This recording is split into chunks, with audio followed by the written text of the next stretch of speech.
Alors qu'on se dirige vers la fin de la transition en Guinée, prévue pour ce 31 décembre 2024, l'opposition appelle le CNRD à rendre le pouvoir. Dans un communiqué publié ce 25 décembre 2024, les forces vives de Guinée, réunissant les principaux partis de l'opposition, dénoncent les violations répétées de la charte de transition, accusant le général Mamadi Doumbouya et son régime de ne pas respecter leurs engagements concernant le retour à l'ordre constitutionnel avant la fin de cette année 2024.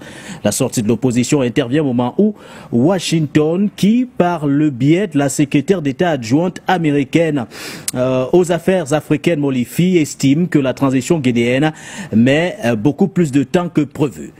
Que vous inspirent les injonctions des États-Unis qui, à l'image de l'opposition, appellent de toute urgence à un retour à l'ordre constitutionnel? L'opposition sera-t-elle entendue par le CNRD? Nous tenterons de répondre à ces questions dans un instant. Et puis la thématique principale de cette émission du Point sur l'actualité, l'information a été officialisée par Africa Intelligence dans sa parution du 23 décembre dernier intitulée « L'enquête française qui fait trembler Abidjan ».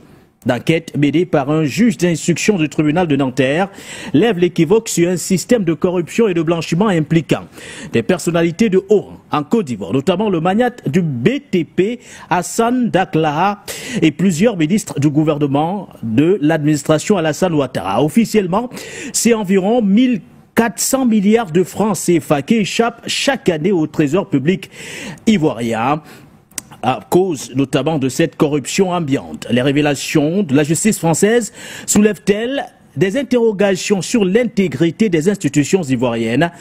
Qu'en est-il des relations entre la France et la Côte d'Ivoire? Pourquoi maintenant le torchon brûle-t-il réellement entre Alassane Ouattara et Emmanuel Macron à quelques mois seulement de la présidence ivoirienne? Comment expliquer jusqu'ici le silence des autorités ivoiriennes qui ne se sont toujours pas prononcées sur les révélations de nos confrères d'Africa Intelligence, mais sur l'ouverture de cette enquête en question qui, selon le site d'information, fait trembler tout Abidjan. Voilà, mesdames, messieurs, qui constituent l'essentiel, ou du moins le menu de cette émission du Point sur l'actualité. Bonsoir à vous et bienvenue.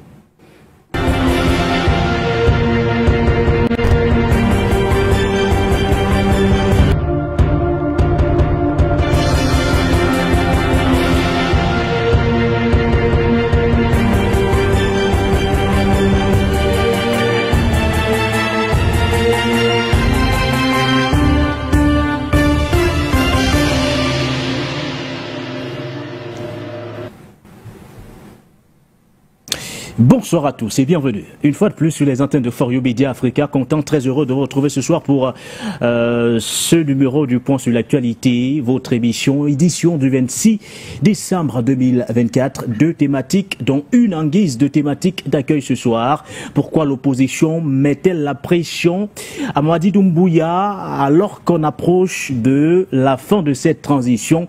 Souvenez-vous de cette charte de transition validée justement par la CEDEAO, une transition qui doit en principe prendre fin ce 31 décembre 2024. À l'approche de cette date en question, l'opposition guinéenne dénonce des violations répétées entre autres, de cette charte de la transition aux côtés des États-Unis qui appellent également Mamadi Doumbouya à rendre le pouvoir. Nous tenterons de mieux comprendre, mais surtout cerner les injonctions de Washington à côté de la thématique principale. Retour sur cette scabreuse affaire de corruption du côté de la Côte d'Ivoire. Une enquête a été ouverte du côté de la France, à Nanterre précisément.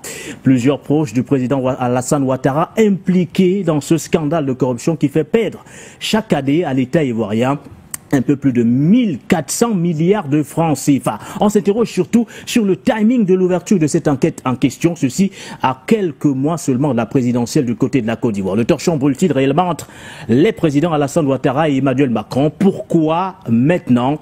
Nous tenterons de répondre à ces questions aux côtés principalement des Ivoiriens qui sont avec nous ce soir. En direct de Londres, Sylvain de Bogou, vous êtes analyste politique. Merci à vous d'être présent sur ce plateau. Bonsoir Baudelaire Guéné, bonsoir à mes co-panélistes, bonsoir à l'Afrique et merci pour l'invitation. Alors, je pense qu'au niveau de la réalisation, nous n'avons pas le retour de M. de Bogou, bien vouloir régler le volume. Merci néanmoins à vous. Oko Sissi Baba Nicolo, vous êtes également avec nous, cette fois depuis la France. Merci à vous. Bonsoir et bienvenue. Alors, bien le bonsoir à toi, camarade Baudelaire Nguéné. Je tiens à saluer le grand frère Sylvain de Bougou qui a pris la parole tout à l'heure et sûrement vous avez des panélistes sur le plateau que je salue au passage. Je veux dire merci à For You Media pour tout ce que vous faites pour l'Afrique et pour notre indépendance totale. J'ai été très heureux que votre choix se soit porté sur moi et merci une fois de plus pour l'invitation et pour la thématique. Qui sommes heureux, de vous avoir une fois de plus, messieurs, que ce soit du côté de Londres ou encore du côté de la France. Merci à vous, Sylvain de Bougou, Okosisi Baba Nicolo. Sur le plateau avec moi, le consultant permanent, patient Parfendom, qui sera rejoint certainement dans un court instant par André Kistelfanga. Mais tout d'abord, Doyen, bonsoir à vous. Bonsoir Baudelaire Nguéné, le prince de ma tombe. Bonsoir à Okosisi Baba Nicolo et à mon frère Sylvain de Bougou. À toute la grande famille panafricaine, à nos techniciens. Je crois que ce qui se passe entre les relations entre la France, dans les relations entre la France et la Côte d'Ivoire, oui, à travers ces scabreuses affaires, oui, dénote tout simplement un scandale de corruption au sommet de l'État. Peut-être la Macronie a trouvé un successeur à Ouattara. Un successeur à Ouattara, et comme Ouattara ne l'entend pas de cette oreille, en faisant des quatre fers, comme on l'a vu récemment avec la sortie de son porte-parole, peut-être que Paris essaye d'envoyer des messages codés à M. Ouattara en lui disant, écoutez, nous avons un autre choix que vous. Il faudra accepter de vous soumettre. Je pense que nous aurons l'occasion d'entrer beaucoup plus en profondeur. C'est ce qui se passe, mais là, encore une fois de plus, c'est regrettable comme scénario. Honte à nous, les Africains, qui n'avons pas encore compris que ces gens-là ne jouent que pour leurs intérêts. Merci une fois de plus pour cette invitation. C'est moi qui vous dis merci, patient Parfendom, pour ce dynamisme, pour cette régularité surtout, de lundi à vendredi, voire les samedis, pratiquement tous les week-ends également, vous êtes là. Alors messieurs, avant d'évoquer ce scandale de corruption du côté de la France, dont l'enquête est plutôt ouverte du côté de Paris, suivez mon regard, parlons tout d'abord de ce collectif, les Forces Vives de Guinée, ce collectif réunissant les principaux partis de l'opposition qui appelle le CNRD à rendre le pouvoir. Ceci à quelques jours seulement de la fin de la transition prévue pour ce 31 décembre 2024. Suivons cet élément. L'annonce a été faite dans un communiqué publié ce 25 décembre. Les Forces Vives de Guinée, une plateforme réunissant les principaux partis de l'opposition, rejette une fois de plus le Comité national du Rassemblement pour le développement, dénonçant les violations répétées de la charte de la transition. Considérant la décision délibérée du CNRD de ne pas respecter son engagement irrévocable, d'accomplir toutes les diligences nécessaires au retour à l'ordre constitutionnel avant le 31 décembre 2024, en violation de l'accord dynamique conclu avec la CEDEAO le 22 décembre 2022. Aussi, la coalition évoque plusieurs griefs, notamment la mort de plus de 60 manifestants, les disparitions de Foni Kemangi, Biloba et d'autres opposants, ainsi que la gestion controversée des tragédies nationales. Un tableau moins reluisant auquel il faut ajouter les ambitions personnelles du président de la transition. Considérant la volonté à peine voilée du président de la transition de se présenter à l'élection présidentielle, en violation de son serment, des dispositions de l'article 46 de la charte de la transition et de l'article 25 alinéa 4 de la charte africaine de la démocratie, des élections, de la gouvernance. Tirant toutes ces conclusions, c'est pacifiquement que les forces vives appellent à des manifestations dès le 6 janvier 2025, invitant les Guinéens à se mobiliser pour exiger le départ du CNRD et la mise en place d'une transition civile. Cette annonce intervient alors que le secrétaire d'État adjointe américaine aux affaires africaines, Molifi, a récemment déploré que la transition promise a mis beaucoup plus de temps que prévu. Alors, cette première question pour vous, messieurs, Sylvain de Bougou, que vous inspirent ces injonctions, à la fois celle de l'opposition qui dit qu'elle ne reconnaîtra plus à partir du 31 décembre prochain le régime en place, celui dirigé par Mamadi Doumbouya, à côté justement de cette plateforme réunissant les principaux partis de l'opposition. Il y a surtout les injonctions des États-Unis qui appellent également à un retour à l'ordre constitutionnel sous fond de respect de la charte de la transition validée par la communauté économique des États de l'Afrique de l'Ouest? Merci pour cette question. Vous savez que lorsqu'on parle de transition et qu'on donne une date charnière, voici ce qui arrive. Qu'est-ce que Doumbouya a résolu comme problème en Guinée? Nous dirons rien. Et les États-Unis sont en bonne position pour donner ces injonctions à Doumbouya qui, ma foi, a été ouvertement aidé dans son coup d'État. Donc, depuis qu'il a pris le pouvoir, qui a toujours piétiné. Et donc, c'est la main qui donne, qui dicte les lois. Voici la position des Américains. Ce sont eux qui ont aidé Doumbouya à venir au pouvoir, à enlever le président qui a fait de lui ce qu'il est. Voici un peu ce qui se passe du côté des États-Unis. Maintenant, lorsqu'on prend la CEDEAO, nous savons que la CEDEAO n'est que la marionnette de je suis en train de faire une émission. Quand je vais finir, je vais t'appeler. Hein? La CEDEAO, elle n'est que, je dirais, la marionnette de ceux qui gouvernent Micro, s'il vous plaît. Londres et un peu partout. Et donc, Doumbouya n'a pas le choix ne pouvait pas faire autrement. Et c'est ce que l'opposition demande aujourd'hui. Mais nous, le problème qui se pose à nous aujourd'hui, c'est quoi? C'est qu'après la transition dirigée par Doumbouya, s'il partait aujourd'hui, c'est une autre transition qu'on va voir. Et cette transition aussi, combien de temps va accorder à cette transition pour que des élections aient lieu en Guinée? Alors, nous disons que c'est vraiment une catastrophe à laquelle on assiste.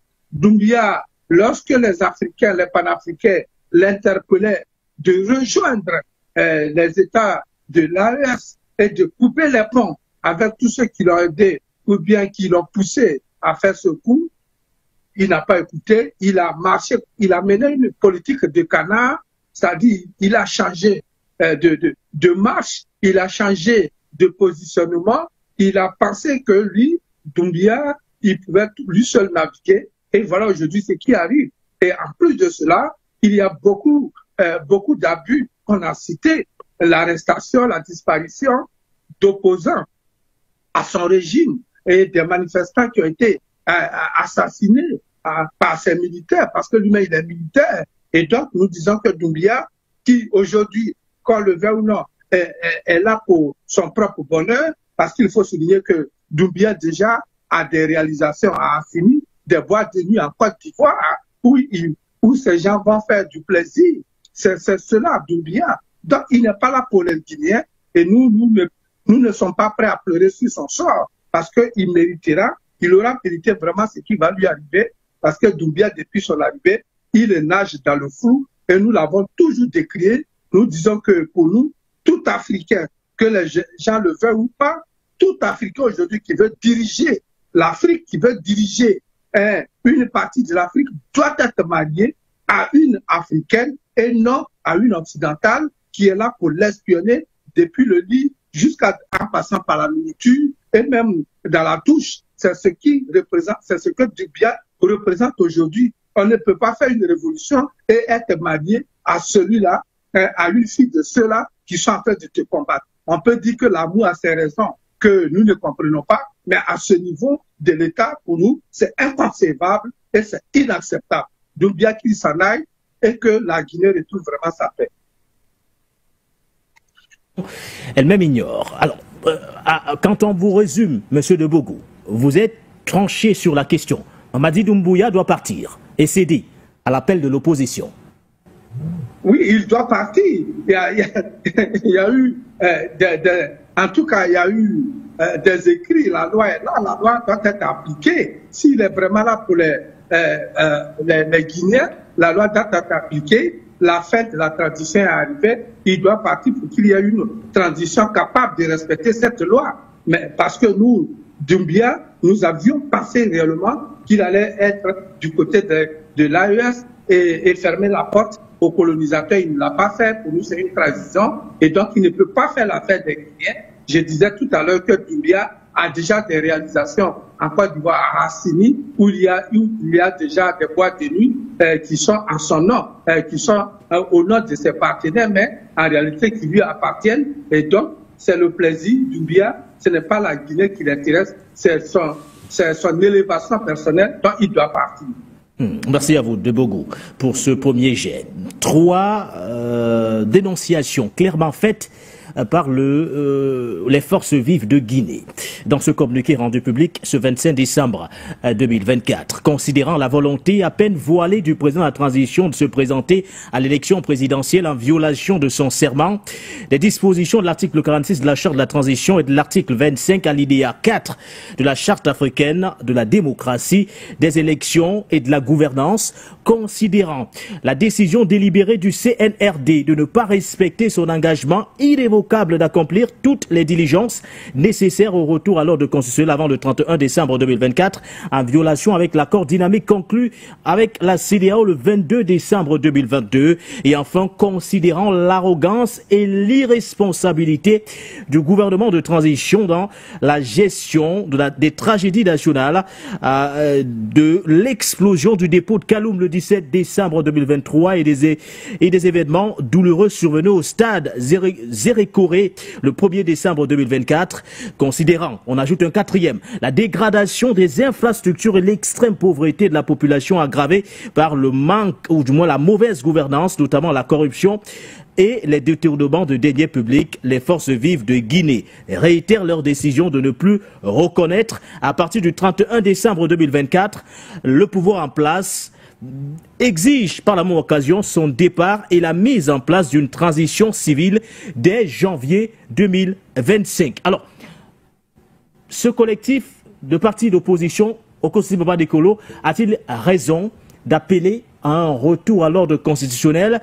Et peut-être le deuxième volet de ma question, pourquoi Mamadi Doumbouya, le président de la Guinée, entretient-il le flou sur la durée de la transition? Pourquoi reste-t-il autant silencieux? Ailleurs, on a déjà tranché cette question. La transition a été prorogée pratiquement partout, mais sauf en Guinée. Que se passe-t-il, Okosi Baba Nikolo? En tout cas, bravo camarade Baudelaire Guinée pour la thématique. Nous sommes à l'ère de l'Internet et nous sommes à l'ère où l'information et la communication font partie des armes du combat. J'ai entendu la voix combative du doyen Patience Ndom, que je salue au passage, grand combattant, avec respect. Est-ce que l'opposition, dans sa majorité en Guinée, a raison d'attirer l'attention du président de la transition sur des pactes, des engagements qu'il a pris vis-à-vis d'eux, vis-à-vis de la CEDEAO à laquelle il appartient? Vous voyez, au-delà de nous mettre dans la peau des Guinéens, nous, Africains, nous respectons la parole donnée. Un homme qui donne une parole, qui ne la respecte pas, est un homme, on pourrait dire, malhonnête, inconstant. Un homme qui frise à ne même pas s'attirer du respect. Quelles sont les clauses qu'ils ont exposées ici? Quelles sont les requêtes, ou du moins quels sont les points qu'ils abordent? Vous avez cité 4 points. Oui. D'abord, l'élection présidentielle à laquelle ils sous-entendent, ou ils préjugent, ou ils prévoient Doumbouya se présenter. Si c'est un fait, Doumbouya a tort. Parce que lorsqu'il a pris le pouvoir, c'est en fonction de ce qu'il a dit, en fonction des promesses, en fonction de la barque dans laquelle il les a embourbés et où il doit voguer, qui a fait qu'il a eu l'assentiment populaire. Ensuite, le CNRD a pris des engagements avec la CEDEAO, à laquelle ils appartiennent toujours, sur un timing de la gestion de la transition. Et je pense que c'est à la veille de la fin de ce timing que l'opposition tire la sonnette d'alarme. Est-ce que Doumbouya a raison? Doumbouya a tort.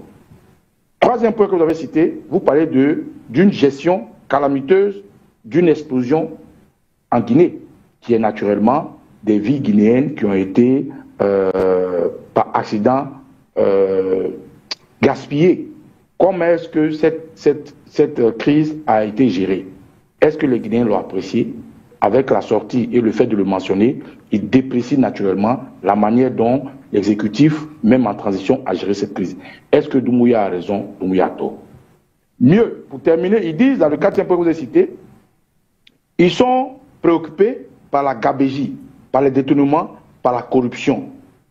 Est-ce que Doumbouya, ces faits-là sont avérés? Si les Guinéens le disent clairement, Doumbouya a tort. Alors, sur ces 4 éléments, honnêtement, vous posez ce problème à qui que ce soit, qu'il soit africain, qu'il soit asiatique, qu'il soit sur le continent américain ou en Europe, c'est des faits.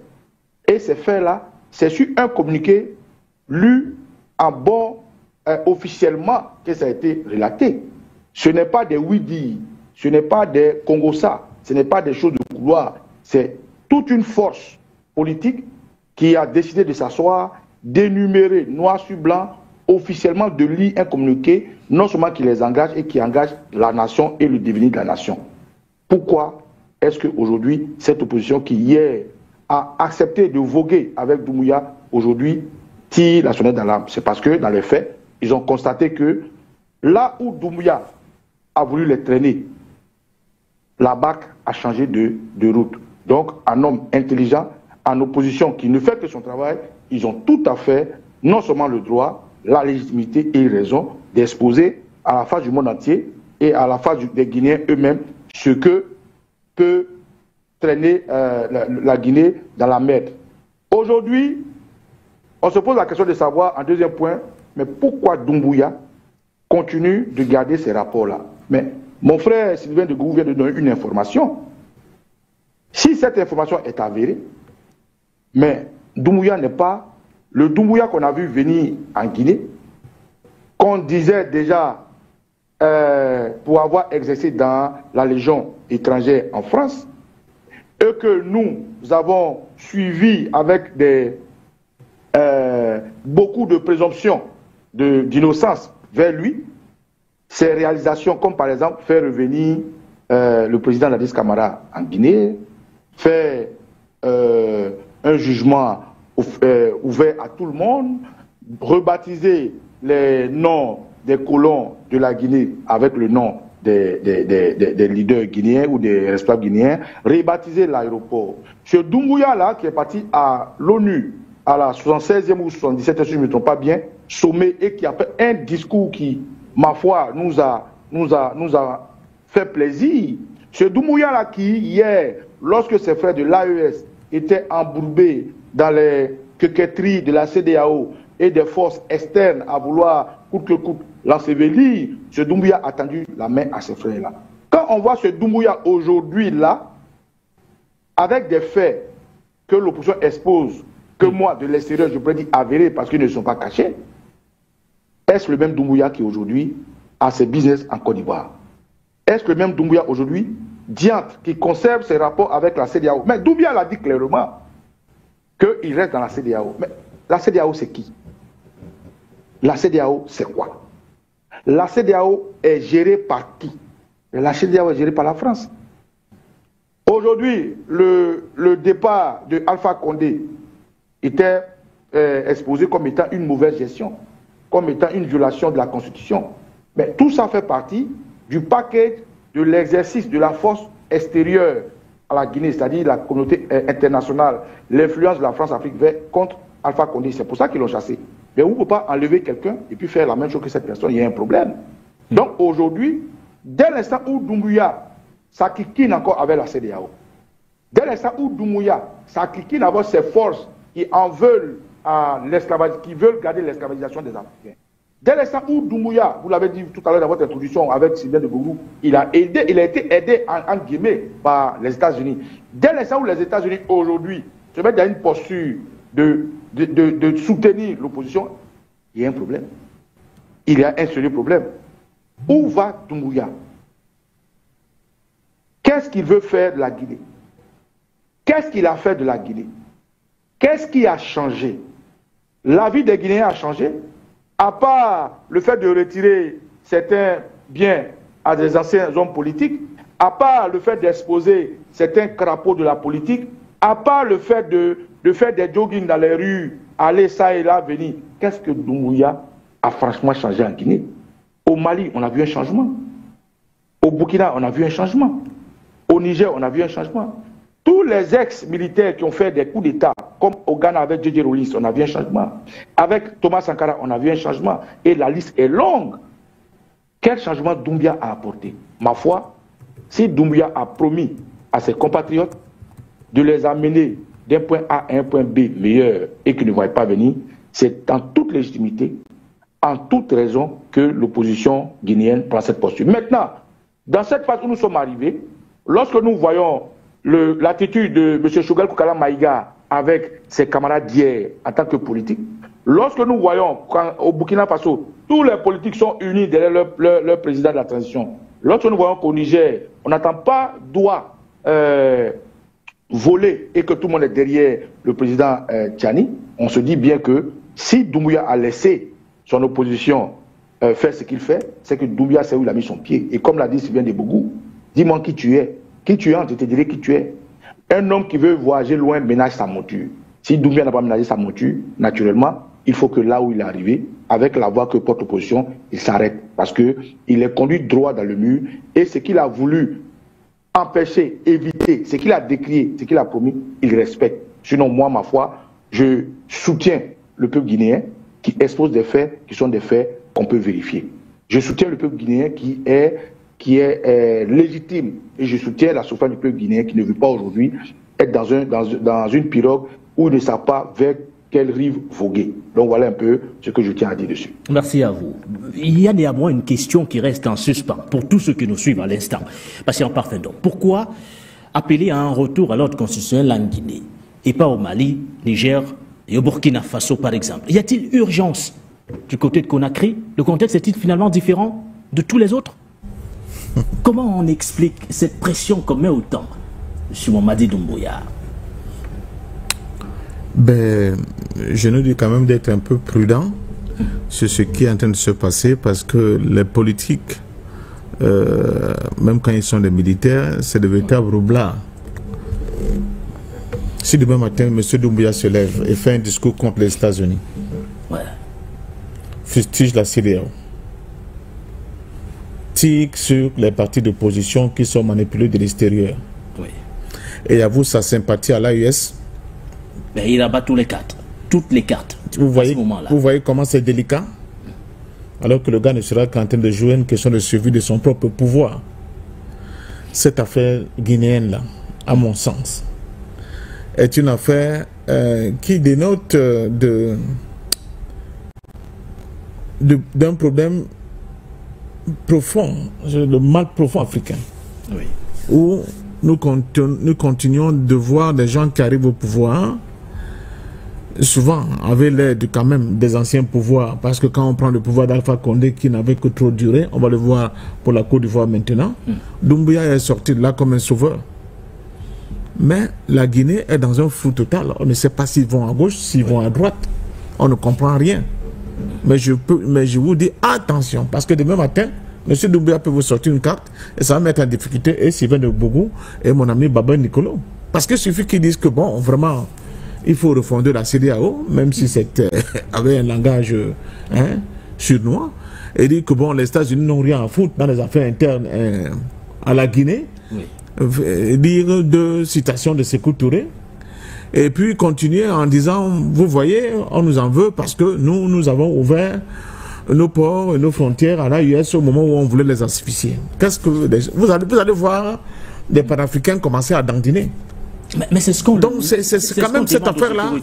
Parce qu'on a l'impression qu'elles sont silencieuses. Oui, elles sont autant sur les avancées, ou du moins sur la direction qu'on devrait donner à cette transition. On rappelle, depuis 2021 pratiquement, ce coup d'État, ou du moins, oui, si on peut l'appeler comme ça, contre l'ancien président Alpha Condé, la charte de la transition qui est adoptée en 2022 et qui prendra finalement fin dans quelques jours, ce 31 décembre, autant on reste silencieux justement sur cette, du moins sur la ligne qu'on devrait donner à cette transition, autant on l'est sur la durée précise de la transition. Est-ce qu'il ne devait pas faire comme les autres qui ont organisé des dialogues?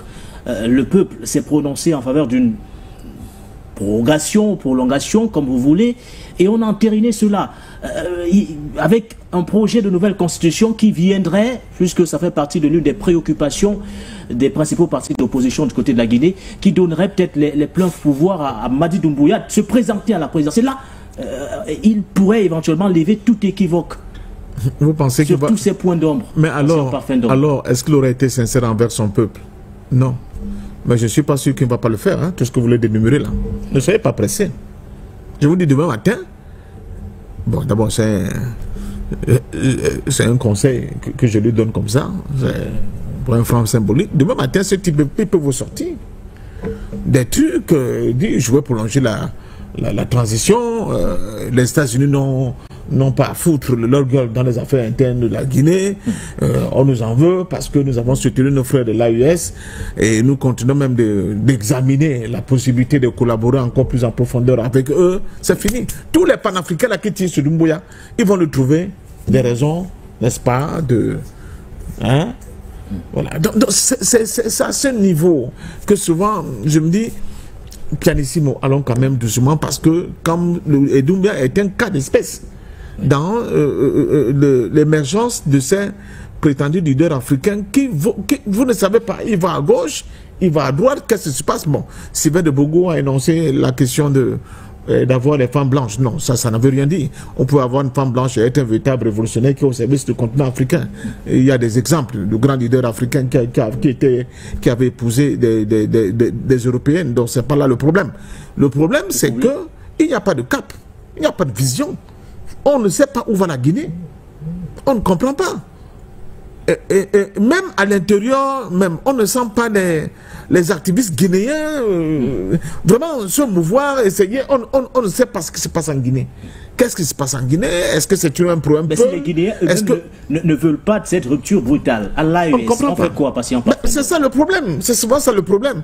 Donc moi je pense que n'allons pas vite en besogne. Peut-être Doumbouya, sa lenteur, son silence est dû au fait que quand même il a analysé un certain nombre de marqueurs en interne chez lui et a bien constaté qu'il a encore du temps.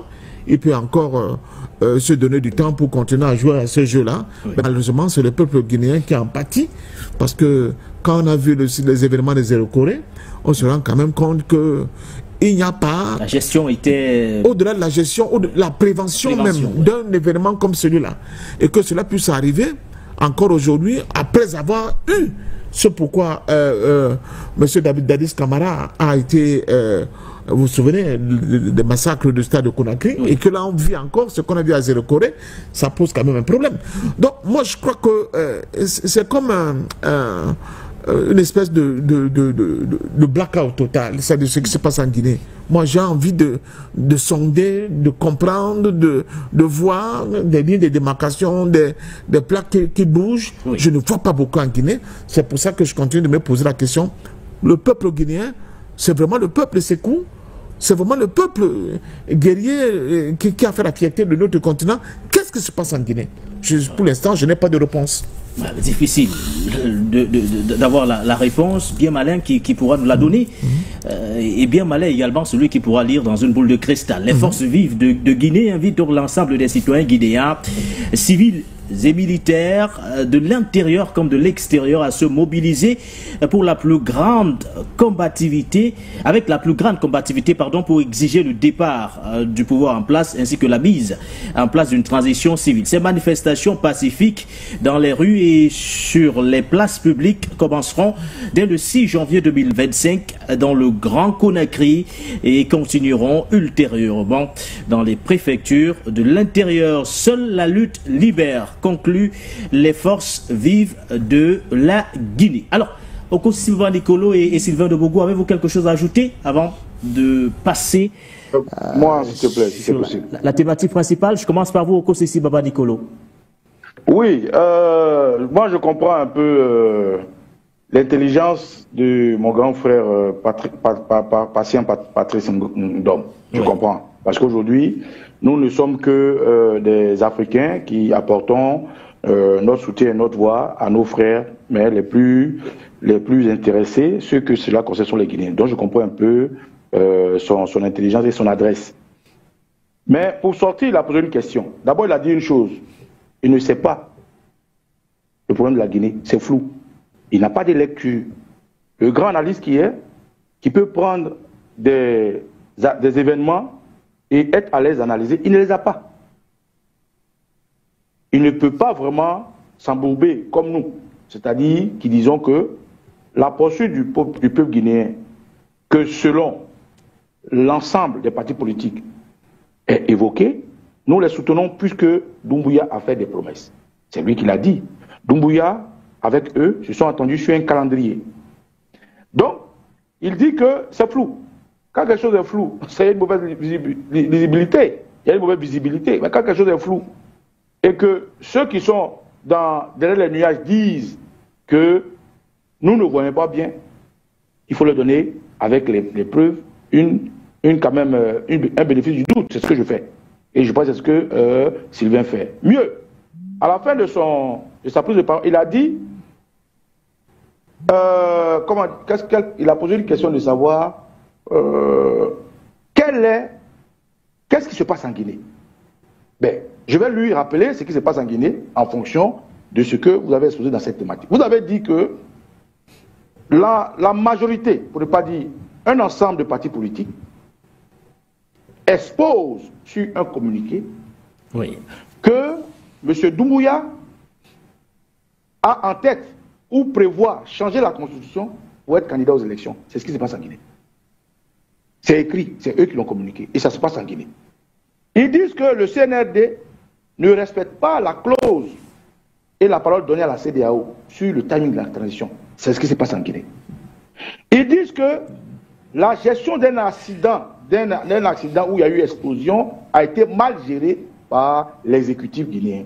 C'est ce qui se passe en Guinée. Les Guinéens disent, dans la voie de cette structuration de partis politiques qui a fait un communiqué qu'ils sont préoccupés des détournements, de la gabégie, de la corruption. C'est ce qui se passe en Guinée. Donc, le grand frère ne peut pas me dire qu'il ne sait pas. Comme nous sommes à l'extérieur, chose que je respecte avec cette posture qu'il a, et il nous dit ce qu'il y a. Donc, chez nous, quand tu viens t'asseoir, tu te demandes quelles sont les nouvelles. Et puis tu donnes les nouvelles. Baudelaire nous a donné les nouvelles de ce que disent les Guinéens. Donc, on ne peut pas feindre de ne pas savoir ce qui se passe en Guinée. Voilà ce qui se passe en Guinée.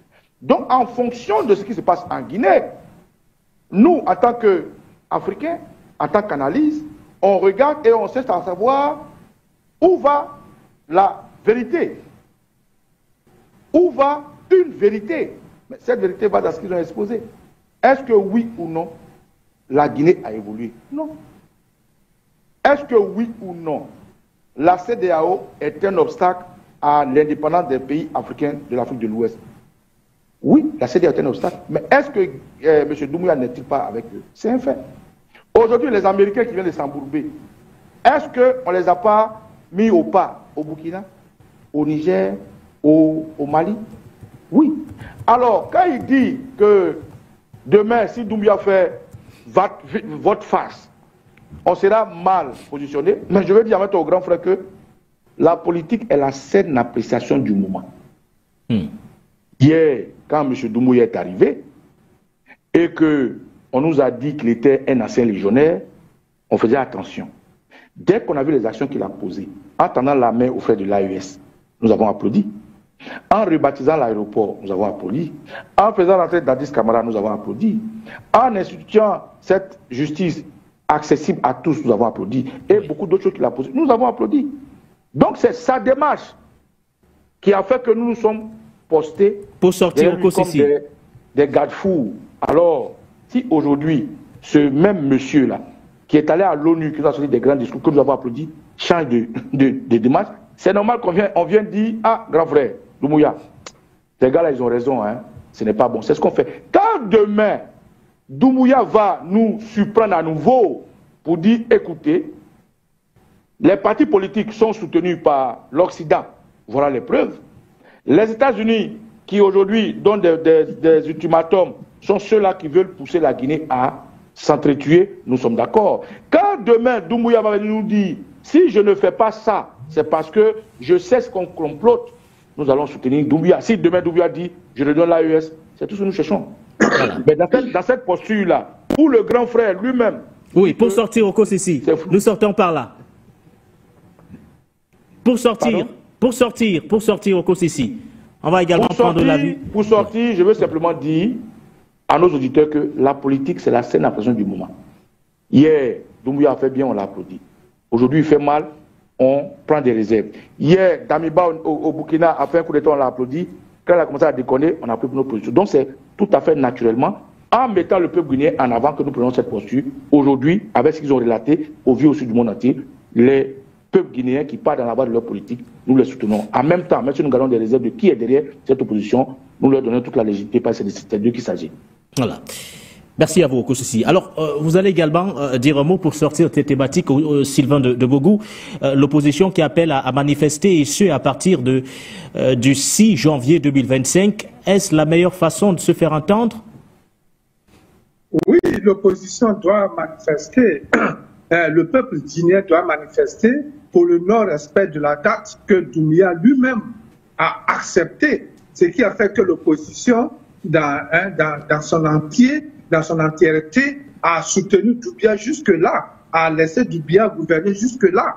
Et donc, cette opposition qui organise une marche pacifique, je pense que cela va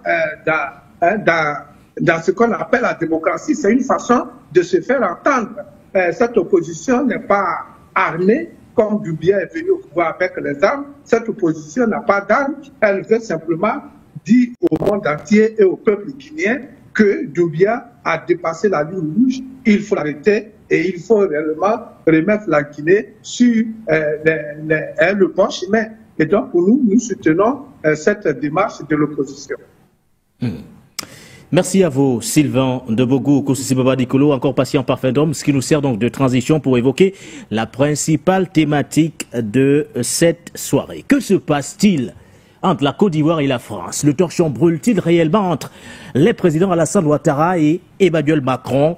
De toutes les façons, à en croire nos confrères du site d'information African Intelligence, dans sa parution du 23 décembre dernier, intitulée « L'enquête française qui fait trembler Abidjan », le journal en question met en lumière un vaste réseau de corruption et de blanchiment de capitaux impliquant des personnalités de haut rang en Côte d'Ivoire, notamment le magnate du BTP, dont le seul cité jusqu'ici, Hassan Daklaha, et plusieurs autres milices proches du président actuel Alassane Ouattara. Du coup, on se pose la question, pourquoi maintenant? Pourquoi la justice française s'intéresse de très près à ces faits de corruption et de blanchiment de capitaux? Ceci à quelques mois seulement de la présidentielle du côté de la Côte d'Ivoire. Sylvain de Bogou, vous allez garder la parole pour ce premier jet.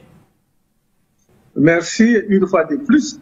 Pour répondre à la question pourquoi maintenant, je pense que nous devons d'abord parler même de ce blanchiment d'argent, de tout ce qui est corruption, de toute cette drogue. Vous vous souvenez, Baudelaire, vous vous souvenez que l'agence des États-Unis contre les stupéfiants avait fait une enquête, était sur une enquête où le nom de l'ex-premier ministre paix à son âme, Ahmed Bakayoko, était en tout cas à la une. Et lorsque Ahmed Bakayoko a été exécuté pour son ambition politique par son propre parti, ça ce sont mes mots, et donc lorsqu'il a été exécuté, on a vu que cette enquête-là est tombée. On n'en parlait plus. On n'en parlait pas plus désormais. C'était une affaire enterrée. Mais aujourd'hui, il faut dire que Ahmed Bakayoko et Ouattao et tous ceux qui sont décédés dans cette affaire ne sont pas morts avec le fait que la Côte d'Ivoire soit devenue une plaque tournante de la drogue, une plaque tournante du blanchiment d'argent sale, une plaque tournante de la corruption dans toute l'Afrique. Ce n'est pas seulement en Afrique occidentale. Lorsqu'on voit par exemple des gens, il faut d'abord rappeler qu'Ahmed Bakayoko lui-même, en tant que Premier ministre, avait un jet privé. C'est en Afrique qu'il faut aller. Quelqu'un qui n'a pas de société privée, qui n'est pas un Donald Trump avant de devenir politicien, mais quelqu'un qui écrivait dans un petit journal de derrière le rideau, voilà, qui, ma foi, devient ministre. Et du coup, ça s'offre un jet privé. C'est encore lui qui a fait venir cette jeune dame de mon pays, le Cameroun, pour venir l'entretenir, pour venir l'amuser, lui donner du plaisir à bord de son jet privé. Ça fait la une des journaux. C'est encore lui qui partageait les pièces d'argent à ceux qu'on appelait aux coupeurs décaleurs, aux ougloumans, à ceux qui chantaient, à tous ces jeunes-là, Didier Arafat et autres. C'est lui qui les entretenait, les Molaré, c'est lui qui les entretenait, tout cela. Vous voyez, donc la drogue est toujours là. La Côte d'Ivoire est une explosion. En réalité, lorsqu'on parle de drogue, c'est avec qu'on a vu les microbes, l'avènement des microbes. C'est avec qu'on a vu les fumoirs en Côte d'Ivoire partout. Et c'est encore avec eux, un certain Al-Mustafa est allé à la banque retirer sur le champ plus d'1 milliard de francs CFA et qu'il portait sur lui. Comme quoi, c'est son argent. Quelqu'un qui est monté de toutes pièces. C'était la drogue et elle est toujours là. Les bateaux de plaisir à Assini, à Pergola, à Soindé, partout en Côte d'Ivoire, à San Pedro, c'est la drogue, c'est le blanchiment d'argent. Lorsqu'on parle de ce monsieur, ce Libanais, qui, ma foi, corrompt les ministres avec l'argent de la drogue, corrompt les ministres pour obtenir gré à gré des grands contrats de la construction des routes et des bâtiments. Donc, c'est un système de mafia, un système de mafia. Vous voyez, avec photocopie, voilà, Ténébrahima, le jeune frère ou bien le fils d'Alassane Dramane Ouattara, qui est lui-même ministre de la Défense, mais en même temps qui a une armée privée. Ce sont des gens qui sont dans la drogue. Et donc, il faut souligner que la Côte d'Ivoire est devenue une plaie au sein de l'Afrique. La Côte d'Ivoire est devenue une gangrène, un cancer à tous les niveaux. La corruption, la gabégie, en tout cas, ce qu'Alassane a appelé le rattrapage ethnique. Tout ce qui est mauvais se trouve en Côte d'Ivoire. C'est en Côte d'Ivoire que tous ceux qui sont chassés de leur pays, ce qu'on appelle les Nénés ou bien les Woubi, ce que vous savez, c'est-à-dire les lesbiennes et les PD, c'est en Côte d'Ivoire, ils se déversent. Aujourd'hui, ils ont droit, ils ont plus de droits que les citoyens, je dirais, normaux en Côte d'Ivoire. Vous ne pouvez pas aller en justice avec un Néné, avec une Néné ou bien un Woubi, et vous allez sortir victorieux, quel que soit ce qui se passe. C'est cela la réalité. Et dans cette affaire de drogue, c'est vraiment toute une chaîne qui part depuis la vendeuse du marché, la vendeuse d'aubergines depuis le marché, qu'on appelle les médicaments non enregistrés, depuis le marché, et qui remonte au chef d'antenne, c'est-à-dire au niveau de la police. Dans chaque grande zone de la Côte d'Ivoire, il y a ce qu'on appelle des antennes de la police, San Pedro, Daloa, un peu partout. Et donc, cette drogue part là-bas, qui descend dans les poches des préfets et des sous-préfets pour remonter au ministre.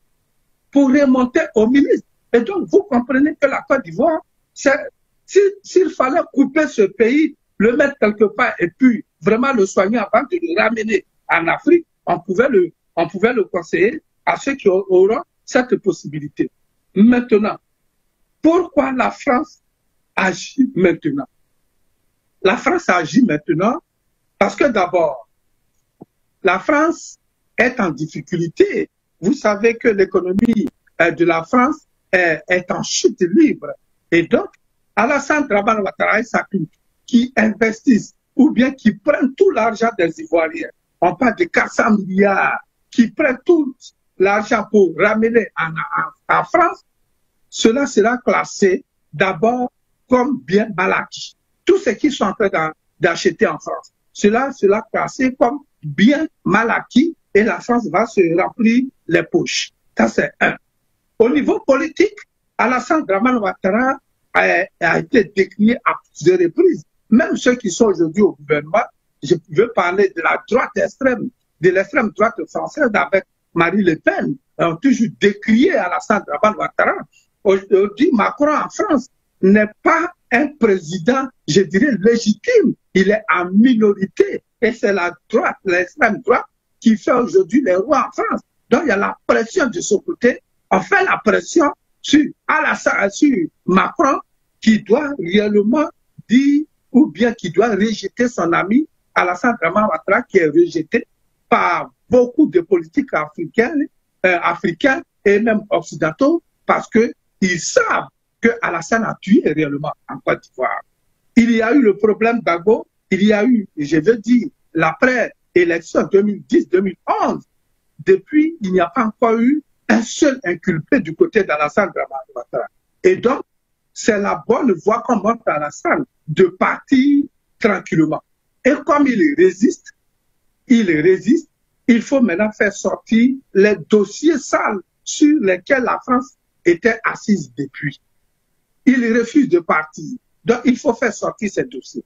Ensuite, Macron n'est pas loin, en matière d'âge, n'est pas loin de celui qu'on appelle Thiam, que d'autres Ivoiriens voient aujourd'hui comme leur sauveur, comme le Messie. Et donc, voici quelqu'un que la France voudra amener là comme un autre remplacement, un remplaçant d'Alassane Dramane Ouattara pour venir diriger leurs intérêts, pour venir mener le combat pour leurs intérêts. Donc, Alassane, la France a peur que s'il reste encore au pouvoir, des Ivoiriens se manifestent dans la rue et que des coups se passent comme dans l'AES et que la Côte d'Ivoire tombe dans les mains en tout cas quitte la France et se libère réellement comme l'AES le fait aujourd'hui. Donc il y a des raisons politiques, il y a des raisons économiques et aussi la France, comme je l'ai dit tout à l'heure, veut réellement s'accaparer de tout cet argent. Parce qu'en réalité, lorsqu'on parle de biens mal acquis, on ne ramène pas ce bien-là mal acquis qu'on saisit chez soi, on ne le ramène pas dans le pays d'où il vient, on le met dans sa poche. C'est cette politique que la France mène. Donc, Alassane Dramane Ouattara, avec la France, réellement, il y a grincement dedans. La France n'est pas aussi d'accord du fait que Alassane Dramane Ouattara, qui veut se protéger et qui dit qu'il faut amoindrir la force ou bien la présence de la base militaire du 43e Bima à Port-Louis, c'est-à-dire vers l'aéroport, accepte que, au nord de la Côte d'Ivoire, des Américains soient en train de construire des bases militaires. Donc, c'est une guerre qui se passe entre les États-Unis, la France et au niveau de la Côte d'Ivoire. La Côte d'Ivoire est devenue aujourd'hui le petit gâteau en Afrique que ces deux forces-là veulent se partager et veulent contrôler. L'enquête a été ouverte par le juge d'instruction du tribunal de Nanterre. C'est une enquête d'ailleurs qui préoccupe le cœur du pouvoir ivoirien, à en croire justement nos confrères d'Africa Intelligence, et l'un des hommes les plus riches de la Côte d'Ivoire. Elle est menée, justement, je le rappelais, par un juge d'instruction du tribunal judiciaire de Nanterre et vise une poignée des membres du premier cercle du chef de l'État Alassane Ouattara. Les investigations tournent autour du mandat, ou du moins du magnate ivoiro-libanais Hassan Daklaha, PDG, président directeur général du groupe Porteo BTP. Il se concentre sur d'importants mouvements financiers.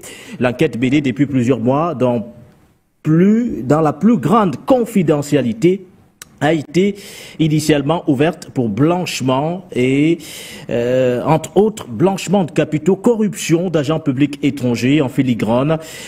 S'esquissent aussi les contours d'un vaste réseau de transfert de fonds en espèces entre Abidjan et la capitale française de type Awala, particulièrement prisé justement par une partie de l'élite politico-économique. Au cœur de ce système informel émerge notamment un certain Mohamed C. Entre autres, je vais rapidement me retrouver dans mes notes parlant justement de ce Mohamed C. Cet Ivoirien établi à Paris est suspecté d'être l'un des piliers de cette Awala pour VIP d'Afrique de l'Ouest, outre d'ailleurs la nature de ses liens avec Hassan Daklaha. Il est également soupçonné d'être actif dans l'importation en Côte d'Ivoire des voitures volées en Europe et destinées bien sûr à être remises à des figures de l'élite d'Abidjan. Alors, Sylvain de Bogo, pourquoi la justice française ouvre-t-elle maintenant, à quelques mois seulement de la présidentielle en Côte d'Ivoire, une enquête contre les proches du président Alassane Ouattara. Peut-on dire d'entrée, sans embâche et sans ambiguïté, que le torchon brûle réellement entre Emmanuel Macron et Alassane Ouattara? Le torchon brûle réellement parce que... Oko Sissi Baba Nicolo, Monsieur de Bogou, Monsieur de Bogou, je voudrais qu'on prenne tout d'abord l'avis d'Oko Sissi Baba Nicolo. Nous aurons un deuxième tour sur cette thématique. Merci à vous. Oko Sissi Baba Nicolo, la question vous est adressée. Alors, merci camarade Baudelaire. Vous voyez, ceux qui mènent des enquêtes, lorsqu'il y a un crime, la première question qui se pose est à qui profite le crime? Ce crime-là, à qui il profite? Aujourd'hui, vous posez la question de savoir si vraiment le torchon brûle entre Macron et le terroriste Alassane Ouattara. Ben, qu'est-ce qu'Emmanuel Macron gagne à laisser l'image de celui que son prédécesseur, Nicolas Sarkozy et Hollande, ont mis au pouvoir? Qu'est-ce que la grande France politique gagne à ce que le terroriste Alassane Ouattara aujourd'hui soit exposé? Et puis, qui est-ce qu'ils exposent? Monsieur Hassan Dakla, aucun Ivoirien ne le connaît. Qu'est-ce qu'il représente dans l'ambiance meurtrière d'Alassane Ouattara contre les Ivoiriens? Rien. Personne ne le connaît. Mohamed Sy, moi personnellement je le connais parce que il est coursier du fils d'Alassane Ouattara qui s'appelle Tené Benoît Ouattara. Celui qu'aujourd'hui on prête les vols de voitures de luxe pour les Ivoiriens. C'est un très proche du fils d'Alassane Ouattara, Mohamed Sy, on l'appelle communément Momo. C'est un RDA patenté. C'est leurs enfants à tout faire.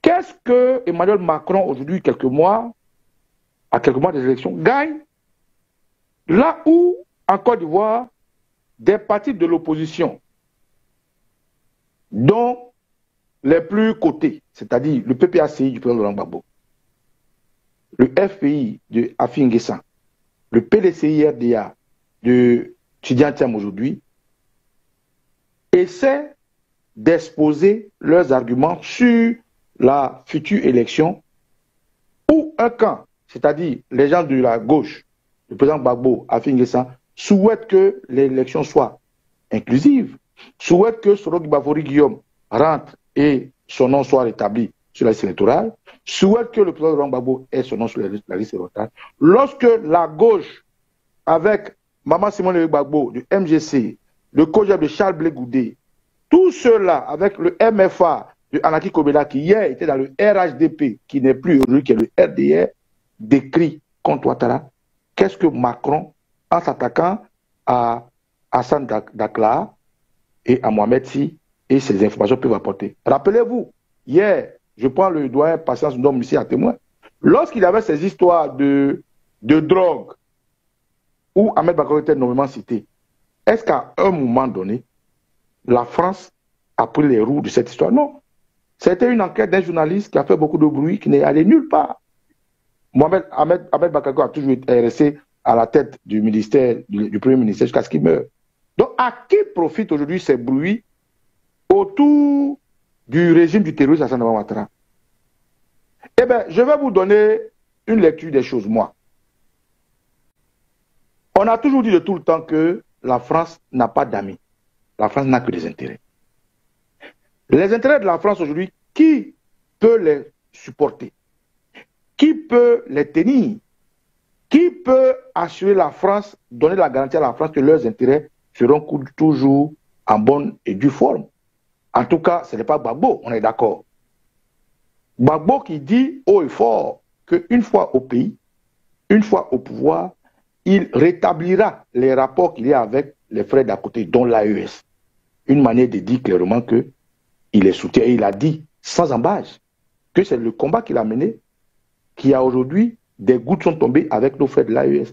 Et les frères de l'AES, lui, rendent ça en bien. Quand on voit le président Traoré dit que hier, ils ont dépeint l'image du président Laurent Gbagbo lorsqu'il donnait des conseils aux journalistes, quand il parlait de communication et de la force de la communication, pour dire, il peut vous prendre une personne, le dépeindre, et demain, vous avez des problèmes avec cette personne, comme ça a été le cas du président Laurent Gbagbo. Et mieux, beaucoup de leaders africains aujourd'hui reconnaissent au président Gbagbo qu'ils se sont trompés. L'AES ne va pas me dire le contraire.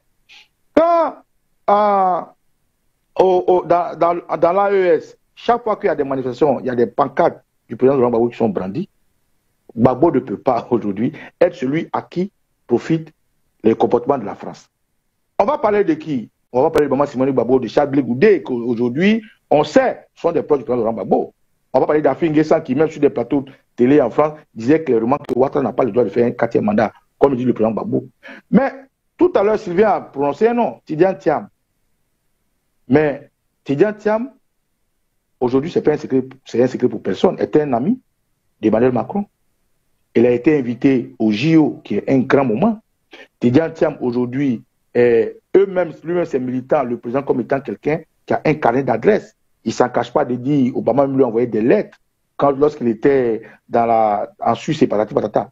Donc, pour que l'attitude de la France ait un sens vers les hommes politiques, il faut bien que ça profite à quelqu'un.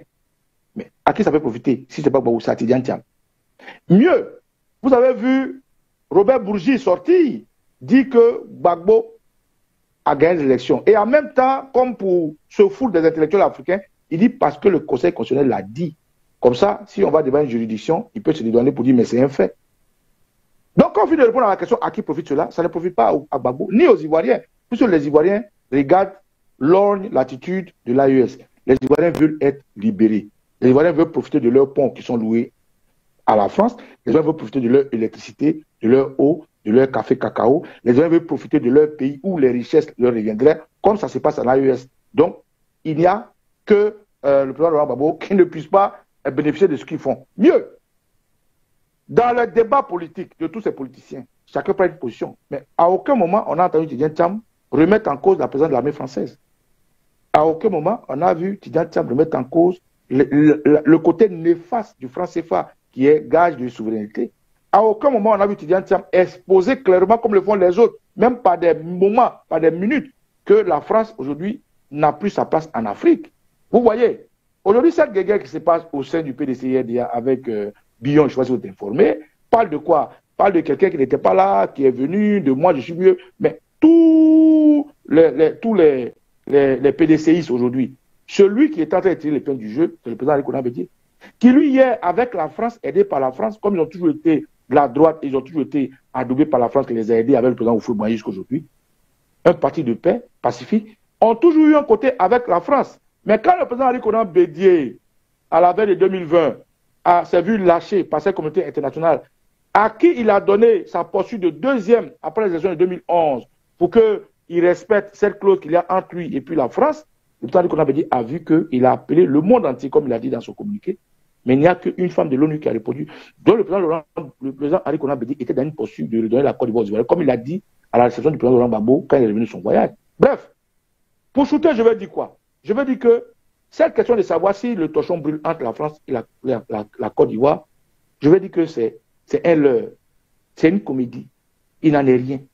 La France envoie juste des signaux à un vieux briscard qui veut asseoir pour une nouvelle personne qui souhaiterait voir. Et cette personne n'est indéniablement que Tidjane Thiam, qui ne cache pas, qui est très ami à eux, qui a un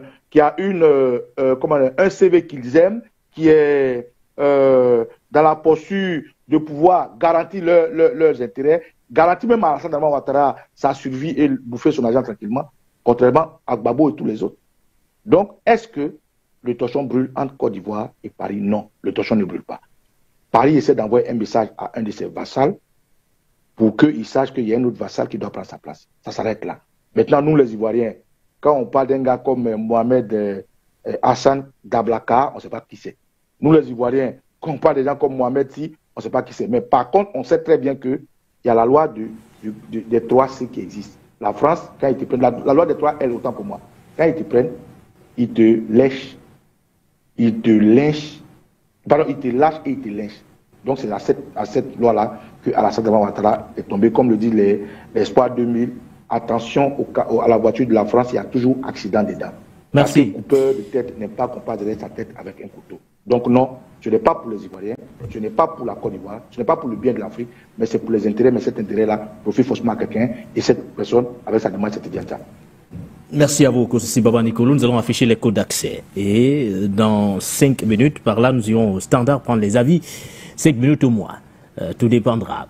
Nous prendrons également vos réactions sur les thématiques de la soirée.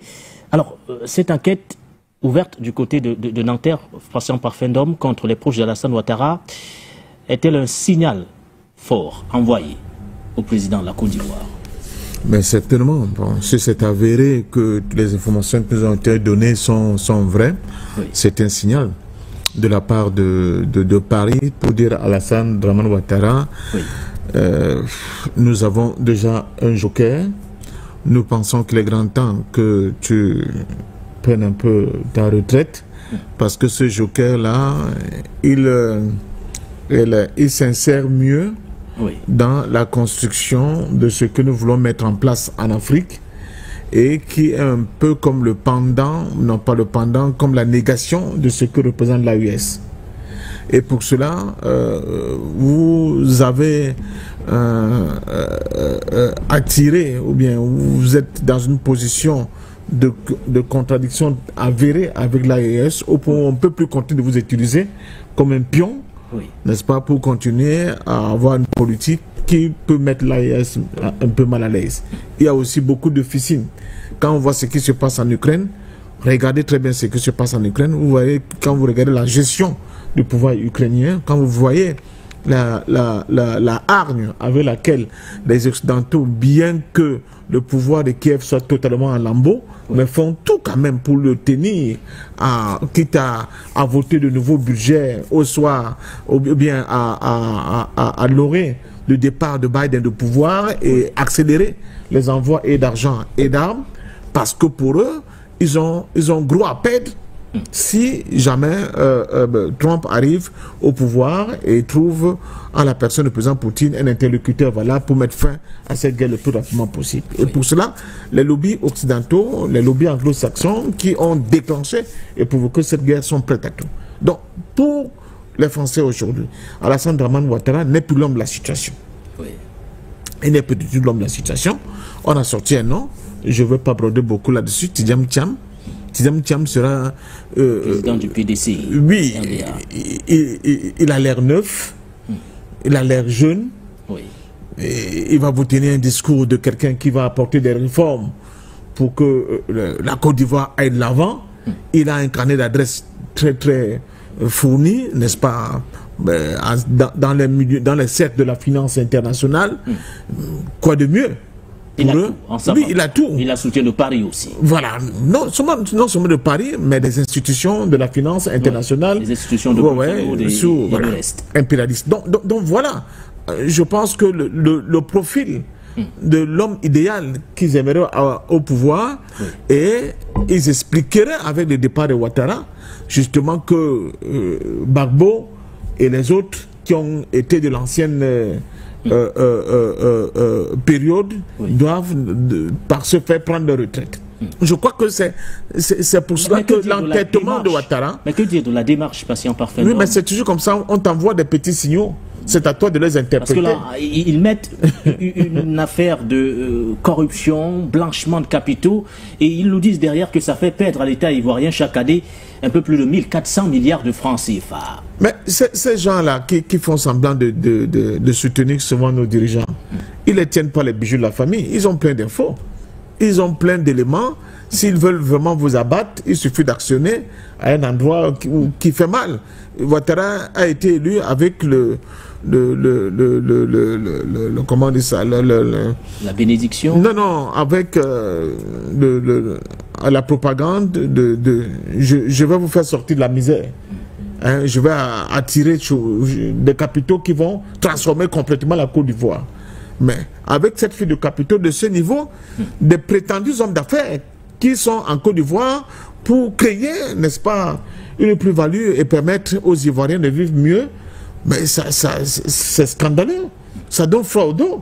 Les montants que vous avez cités qui sortent chaque année du pays, ça veut dire que nous sommes en face d'un véritable gang mafieux, en réalité, qui est venu se perdre, hein, ou bien se servir sur la peau de cet éléphant qu'on a tué, n'est-ce pas, avec cette fameuse guerre dont les chiffres officiels parlent de 3 000 morts, mais dont le rapport qu'on a banni parle de plus de 20 000 morts. C'est vous dire quand même.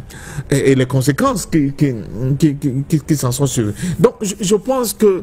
Mais que fera le président Alassane Ouattara, puisque pour l'heure, il est le candidat naturel du RHDP. Va-t-il officiellement, peut-il militer pour un autre mandat? Pour l'heure, la Constitution lui permet d'être candidat.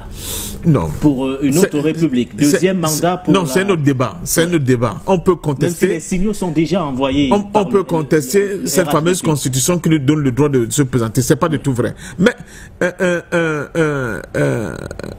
à l'intérieur déjà, il essaie de résister. Parce que la déclaration de son porte-parole, je crois, à Trècheville, où dit carrément que non, leur candidat, Alassane Ouattara, c'est aussi une réponse à cette injonction un peu sibyllique de Paris. Oui. Mais au même moment, Ouattara, au vu des pressions que lui, il ressent mieux que son entourage, il peut leur sortir une espèce de « je vous ai compris » à la De Gaulle, et se défiler en refusant de se présenter de nouveau. Voilà, parce que c'est en fonction du niveau de pression que Paris sera capable d'exercer sur Alassane Ouattara, que ce dernier va se décider si oui ou non il faut continuer à se moquer des Ivoiriens en tentant de se représenter une énième fois, ou alors de faire autrement en respectant les injonctions venues de Paris. Merci à vous, patient parfum d'homme Sylvain de Bogo, Kosisi Baba Nicolo. Nous allons également écouter ceux qui ont pris la peine de vous écouter depuis le début de cette émission du Point sur l'actualité. Ils sont au standard. Madame Cissé, vous êtes la première à réagir. Bonsoir et bienvenue.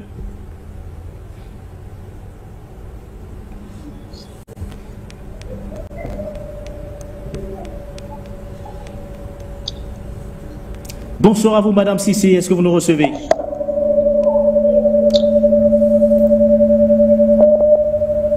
Alors là, je ne sais pas si le retour de Madame Cissé, j'ai l'impression que son retour est...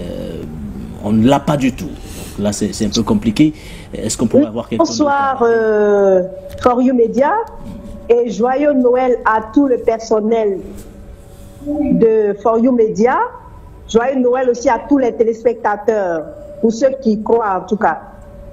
Oui, c'est pour juste rappeler au fioul là que il ne doit pas être trop gourmand et que jusque là c'est nous qui t'avons installé au pouvoir et que de ce fait tu dois respecter les ordres qu'on te donne. La France lui a demandé de ne pas faire un 4e mandat, de ne pas remplir, mais il n'en a qu'une. Mais il doit savoir que dans cette secte-là, c'est une secte en fait, on ne trahit pas. Et quand tu sais comment tu es venu au pouvoir dans le sang des Ivoiriens, tu dois te tenir, tu dois respecter l'ordre, ceux qui t'ont mis là. Voilà un monsieur qui est venu de façon dans le sang à la tête du pouvoir de la Côte d'Ivoire, qui ne fait que évoluer dans le tribalisme, dans le mensonge et tout ça. Il ne fait rien en Côte d'Ivoire et il prend de toute façon les cabinets de communication qui font la publicité. Quand il a fait un pont, ceux-là sont des cabinets français jusqu'à preuve du contraire. C'est eux-là qui l'encensent, c'est eux-là qui font, pour polir son image et pour arranger les chiffres, pour dire que Dramane et Alassane Ouattara est un bon président. Et de toute façon, quand on prend l'IDH en Côte d'Ivoire, ça va, ceci, cela. Mais c'est un rappel à l'autre. Maintenant, quand on voit le contexte géopolitique en Afrique de l'Ouest ici, quand on sait que le Ghana a échappé, a quitté sous la tutelle française, l'AES, là, on n'en parle pas. Maintenant, la France, peut-être veut rectifier le tir en se mettant, moi je pense, du côté du peuple, parce que ce monsieur qui est là aussi, le peuple a vomi. La France veut rectifier le tir et dire qu'elle se met du côté des Ivoiriens en demandant le départ de celui-là, et peut-être pour avoir l'indulgence aussi des Ivoiriens, disant que oui, c'est vrai que c'est nous qui l'avons mis là, mais après tout, c'est nous qui avons demandé qu'il dégage. Peut-être pour avoir l'indulgence des Ivoiriens. Mais nous demander aussi aux Français d'aller plus loin. Parce qu'il y a beaucoup de prisonniers politiques ici depuis 2010. Oui, cette affaire, elle est grave. De vol de voitures, trafic de drogue, il y a tout. Trafic d'organes, il y a tout ça. Terrorisme même en Côte d'Ivoire, il y a tout. Mais il y a aussi plus grave, il y a les droits de l'homme qui sont violés. Il y a des prisonniers politiques qui croupissent en prison et qui meurent tous les jours en prison. Que dit la France?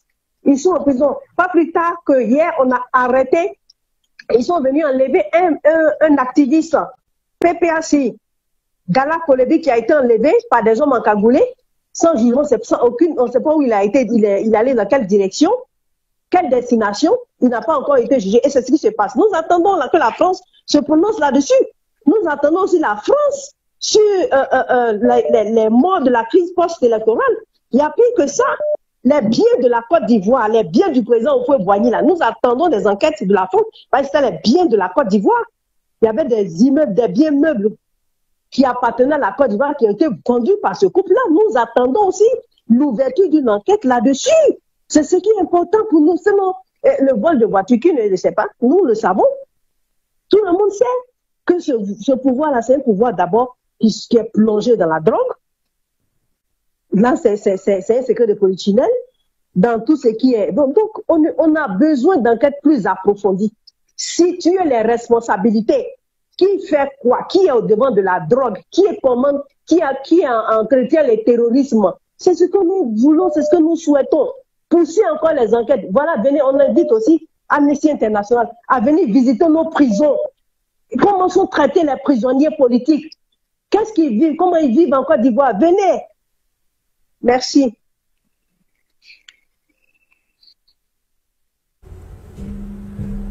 Merci à vous, Madame Cissé. Merci pour votre contribution, votre participation. Je pense que nous allons rester au standard et prendre d'autres appelants. On va essayer d'aller un peu plus vite, en donnant 2 minutes de temps de parole à tous ceux qui veulent réagir. Allô, bonsoir et bienvenue. Les États-Unis, je salue monsieur le journaliste, je tiens à saluer mon père, papa Pafin. Une fierté. Non, nous sommes en joie lorsque nous vous voyons sur les écrans. Papa Pafin, vous êtes une fierté pour toute l'Afrique et l'humanité. Voici des personnes qui sont dignes depuis plus de 10 ans que nous, vos enfants, nous avons commencé à vous suivre. Vous, je ne saurais quoi vous dire. Vous savez, quand vous êtes sur les plateaux, en réalité, moi, je ne peux pas appeler pour donner mon avis. Parce qu'en Afrique, quand un père parle, les enfants écoutent. Notre appel, le but de notre appel ce soir, c'est de vous dire merci. J'ai l'habitude de dire, je ne vais pas attendre votre mort pour venir vous rendre hommage. C'est le moment. Vous avez donné de votre vie. Vous avez sacrifié la famille. Vous avez sacrifié et tout vos temps pour donner le meilleur de vous-même, pour que cette Afrique, pour que nous, cette jeunesse, c'est qu'on nous a pas enseigné à l'école. Vous êtes plus que l'école. Vous êtes une université vraiment. Je ne saurais et donner les qualifications de cette université pour tout ce que vous avez été pour nous aujourd'hui. L'Afrique est debout. Vous devez être fiers. Je me souviens bien hier, quand vous avez commencé à prophétiser, à nous dire que l'Afrique qu'on avait vue en 2011, 2010 ne sera pas la même Afrique d'aujourd'hui. Et tout ce que vous avez dit n'a pas été vain. On vous a insulté, on vous a humilié, mais vous êtes resté debout. Papa Pafendo, que Dieu vous bénisse. La santé, l'intelligence, la sagesse. Si j'ai fini de dire ça, et laissez les lions s'amuser entre eux, entre Alassane et la France, nous ne croyons pas à ça. Ils ne sont pas plus intelligents que nous. Parce que Papa Pafendo a lavé nos visages il y a longtemps, il nous a éclaircis il y a longtemps. Et Macron, et toi et Draman, faites vos jeux là. Nous, on vous regarde. J'ai l'habitude de dire, vous êtes inconscients que nous avons pris conscience. Nous avons pris conscience. Donc, vos jeux que vous êtes en train de faire, vraiment, finissez. Quand vous allez finir, regardez la géopolitique. Ça va vous prendre, soyez-en sûrs. Le vent, personne ne pourra arrêter le vent. Merci à vous, bonne continuité. On n'a pas besoin d'amnistie. Amnistie, c'est même bonnet blanc, bonnet, c'est même chose. Tous ceux-là, ils sont même chose. Ils sont en train de jouer un jeu. Mais, Papa Parfait, donc pardon, je vous en supplie. Dites à Goïta, dites à Ibrahim, dites à Tiani, ils sont des généraux. Ce sont des gens de l'armée. Vous, vous êtes politiciens. Vous, vous êtes géopoliticiens. Donc, votre manière de voir les choses et eux doivent être différentes. Qu'est-ce que je vais dire? Je pense qu'il est temps de former une armée fédérale. Il faut une armée fédérale pour défendre l'Afrique. Parce que l'Afrique de demain se joue au Mali, se joue au Niger, se joue au Burkina Faso. Il faut une armée fédérale. On n'a plus besoin de ces excusez-moi du terme, de ces groupuscules d'armées. Non, non, non, non. Nous avons besoin d'une armée fédérale pour défendre l'Afrique de demain. Que Dieu vous bénisse. Merci, bye bye. Parfait, donc une fierté totale. Nous sommes fiers de vous. Que Dieu vous bénisse. Merci for you. La patrie ou la mort, nous sommes en train de vaincre. Nous n'allons pas vaincre, mais nous sommes en train de vaincre. Merci, merci, merci. Bye bye, bye bye, bye bye. Rapidement prendre également Zerfel. Bonsoir à vous, Zerfel. Ok, bonsoir Nguéné. Je salue le doyen sur le plateau. Je salue mes frères qui sont de l'autre côté de la cam là. Et moi, je vais passer par la Guinée d'abord. Parce que je pense que vous avez parlé un peu de la Guinée. Je vais dire quelques mots. Parce que celui qui est au pouvoir présentement, il veut faire dormir les Guinéens. Voici un pays aujourd'hui qui est rempli de choses des Chinois. On ne sait pas ce qu'est exactement. Tu veux des partenaires, mais il faut que tu mets sur la démocratie en jeu pour que si les Guinéens veulent que tu restes au pouvoir à la tête de la Guinée, comme ça tu peux faire tout ce que tu veux. Et tu as bien dit aux Guinéens que tu es là pour mettre de l'ordre et puis partir. En ce moment-là, tu as confisqué le pouvoir aujourd'hui. Si on entend, ils disent qu'ils ne veulent plus des anciens, ils veulent maintenant des jeux de 45 à 50 ans. Alors, qui est politicien aujourd'hui en Guinée là-bas qui peut faire quelque chose? Un jeune de 45 ans qui est prêt aujourd'hui pour faire ce genre de truc. Bien sûr, je sais qu'il y a des Guinéens intellectuels, mais il ne faut pas choisir la date de celui qui va se présenter à la tête de la Guinée. Tu n'es ni commissaire, ni machin, tu es un seul militaire. Donc, tu n'as pas imposé les âges pour dire que c'est celui-là qui doit être candidat ou celui qui doit prendre être candidat pour diriger sur la Guinée. Bien sûr, je ne suis pas guinéen, mais les Guinéens en parlent. C'est pourquoi je parle aussi.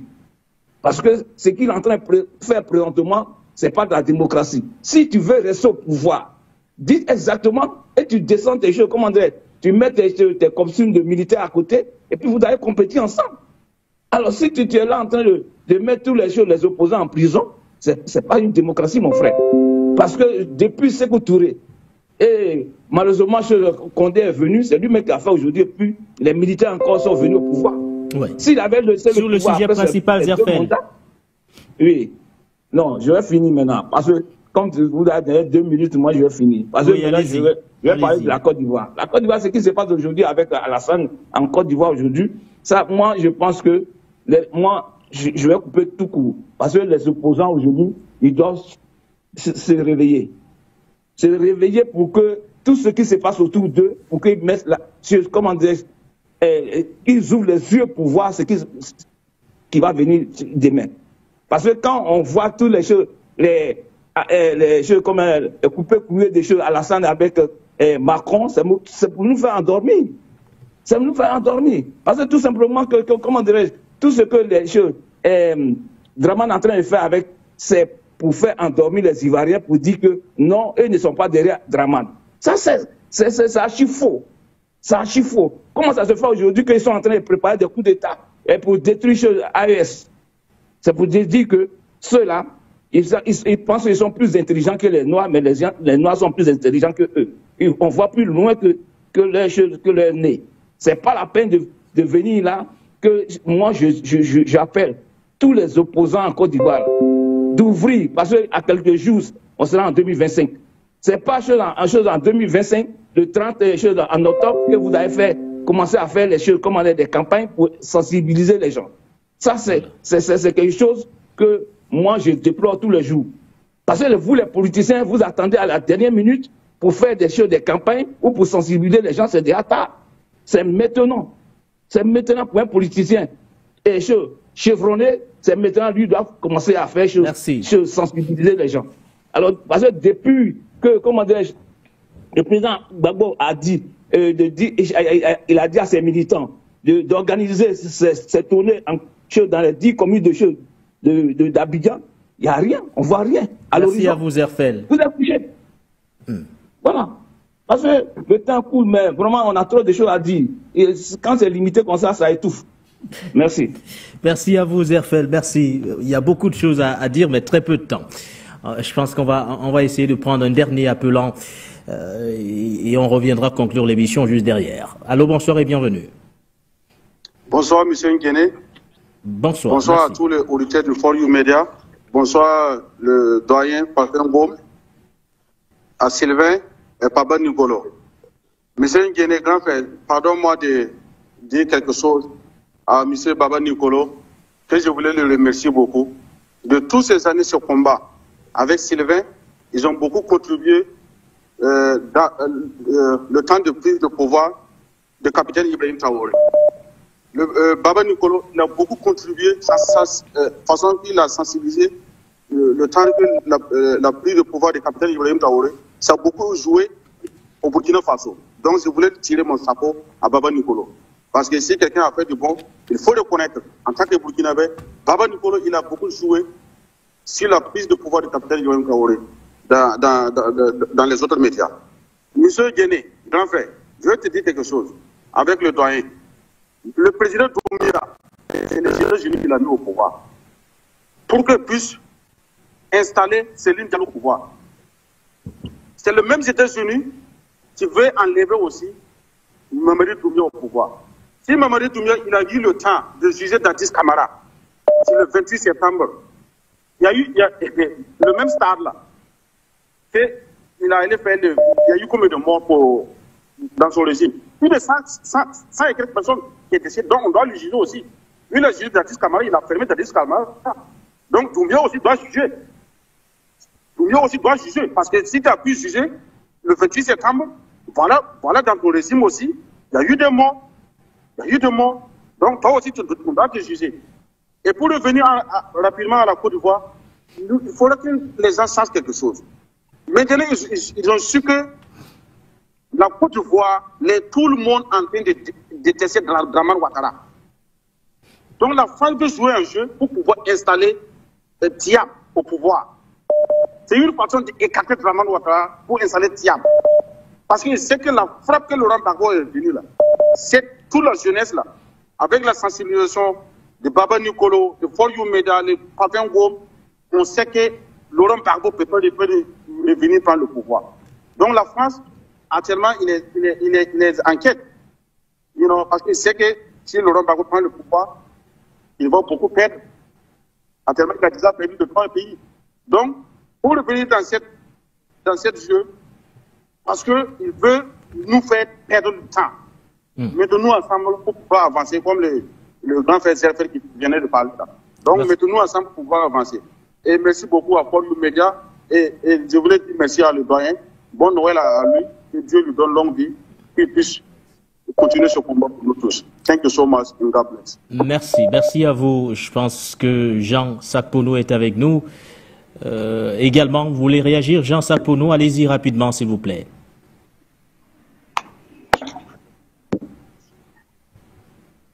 Oui, bonsoir. Bonsoir, Nguéné. Bonsoir. Bonsoir au doyen Parfum d'Homme. Et bonsoir à Baba Nicolo. Vraiment, j'ai vu l'émission. Je suis en train de voir l'émission, mais je veux vraiment parler de la Côte d'Ivoire. Je veux parler de la Côte d'Ivoire. Les Africains sont déjà mûrs et les Ivoiriens sont aussi déjà très matures. Tout ce qui s'est passé en Côte d'Ivoire a amené les Ivoiriens à comprendre certaines choses. Il y a une réalité qui est là, c'est que quoi? Les Ivoiriens si on met dans une balance entre Thiam et Alassane Ouattara, les Ivoiriens vont choisir Thiam. Les Ivoiriens vont choisir Thiam. Tidjane Thiam. Ça, c'est un fait. Ça, c'est un fait.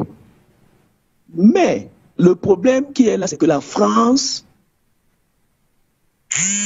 a et va encore échouer. Parce que 2010, 2002 n'est pas 2024. Moi, je souhaiterais même que Thiam arrive au pouvoir. Thiam va arriver au pouvoir. Qu'est-ce qu'il va faire avec l'éveil des consciences des Africains et des Ivoiriens? C'est dans ce cadre que les Ivoiriens ne font pas de ça un problème pour que Thiam arrive au pouvoir.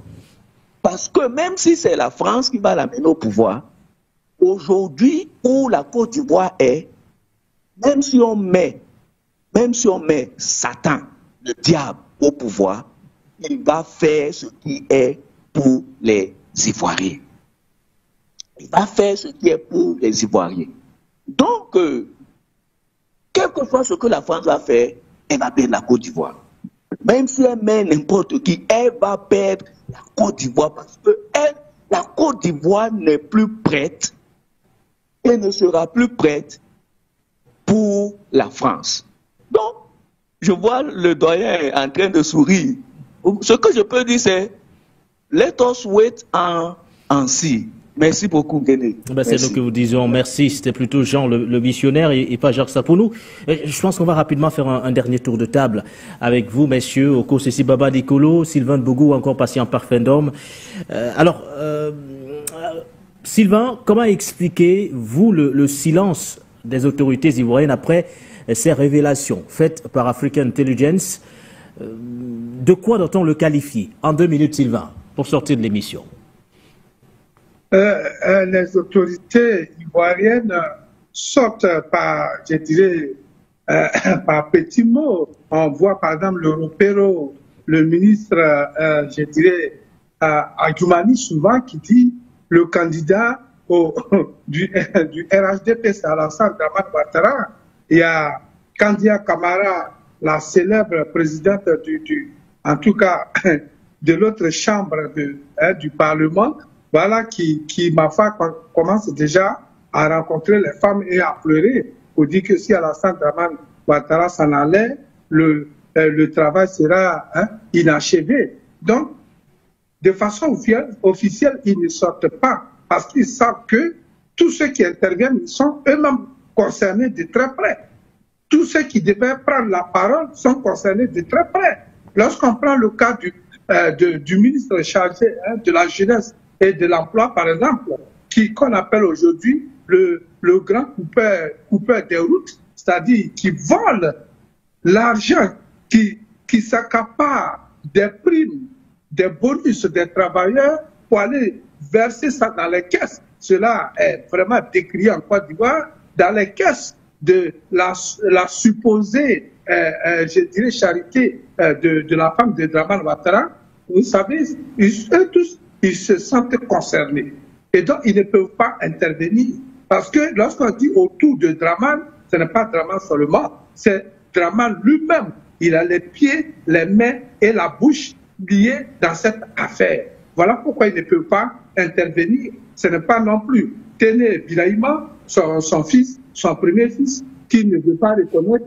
Il va encore, ce n'est pas lui qui va aussi parler dans cette affaire, parce que je le disais tantôt, il a une armée privée qu'il doit nourrir dans cette affaire. Et donc il faut ce détournement, ce blanchiment d'argent pour sortir, Sylvain, cette armée qui est basée à l'hôtel Sebreco, qui est plus armée, qui a plus d'armes, qui est plus outillée que l'armée légale ivoirienne. Voici ce qui empêche aujourd'hui Alassane Dramane Ouattara et sa clique. Et chacun d'entre eux est en train de chercher là où il faut aller mettre sa tête. Ce qui nous parvient dans ces derniers jours, c'est que des passeports diplomatiques auraient été même aurait été arraché à des ministres et à des députés proches de Alassane Dramane Ouattara pour ne pas qu'il fuit le pays s'il y avait quelque chose qui se passe. Voilà. Merci à vous. Okosisi Baba Nicolo, votre mot de fin. Alors, moi, je veux juste remercier mes companélistes et remercier aussi les appelants. Il faut qu'ils comprennent que nous nous battons tous ensemble. Et leur prière à notre égard nous va droit au cœur, à l'égard de Doyen Parfait Ndom, à l'égard de Sylvain de Bougou, à mon égard et à l'égard de For You Media. C'est ce qu'on peut donner à l'Afrique, donner de nous-mêmes, donner de notre voix. Pour ce qui concerne la Côte d'Ivoire, il faut que le monde entier soit témoin de ce que les Ivoiriens ont été là au chevet de leur pays en 2000. Ils ont été là au chevet de leur pays en 2004. Ils ont été là pendant les accords de Makoussi jusqu'à Pretoria. Et ils ont été là en 2011, sous leurs yeux, le président Laurent Gbagbo s'est fait vitrifier et enlever. Ces mêmes Ivoiriens-là ne sont pas morts, mais si nous avons pris beaucoup, ils sont là. Ils attendent la voix des ancêtres pour revenir de plus belle. Alassane Dramane Ouattara est venu par les armes. Il a le choix de partir soit par les armes, soit de partir de la plus belle des manières. Mais comme on sait que c'est quelqu'un qui est venu dans le sang et qui va vouloir mettre la Côte d'Ivoire dans le désordre, c'est pour ça qu'il se cache derrière des gens pour dire qu'il est candidat. Nous tous savons qu'il sera candidat. Alors, la position de la France aujourd'hui vis-à-vis d'Alassane Dramane Ouattara profite à qui? Profite à la France et ne profite pas aux Africains. Que ce soit Tidiane Thiam, que ce soit le président Laurent Gbagbo, que ce soit Charles Bégoubé, Maman Simone Gbagbo, ou tous ceux qui sont aujourd'hui dans le jeu politique, les Ivoiriens sont mûrs, comme vous l'avez dit, et nous allons accompagner Alassane Dramane Ouattara. Cette fois-ci, ça passera ou ça cassera, mais la Côte d'Ivoire aura son mot à dire dans ce jeu-là. Merci beaucoup à For You Media de nous donner des thématiques où nous pouvons parler aux Africains pour leur dire on gagne ou on gagne. Voilà, il n'y a pas un autre choix. C'est gagné de toutes les façons. Doyen, pour sortir. Je ne pourrais qu'avoir une interpellation vis-à-vis des communautés des pays voisins de la Côte d'Ivoire qui vivent en Côte d'Ivoire. Ils ont été au centre de la grosse manipulation pendant ces années de braise qui ont conduit la Côte d'Ivoire à plonger dans ce cauchemar qui continue jusqu'à aujourd'hui. Je pense que l'attitude des gouvernants actuels en Côte d'Ivoire vis-à-vis des États de l'AES est suffisant pour leur faire comprendre la nature du régime qui dirige la Côte d'Ivoire. Donc, une fois de plus, qu'ils ne se fassent pas manipuler par ce qui va arriver, parce qu'en réalité, les Ivoiriens ne sont pas les ennemis ni des Burkinabés, ni des Nigériens, ni des Maliens. À eux de jouer leur partition pour qu'enfin les élections à venir soient des élections qui vont consacrer le retour de la véritable souveraineté africaine en Côte d'Ivoire. Merci. Merci à vous, patient Parfait Ndom, Sylvain Bogo, Okosisi Baba Nicolo. C'est donc tout pour cette émission du Point sur l'actualité, édition du 26 décembre 2024. Merci à de nombreux téléspectateurs, téléauditeurs.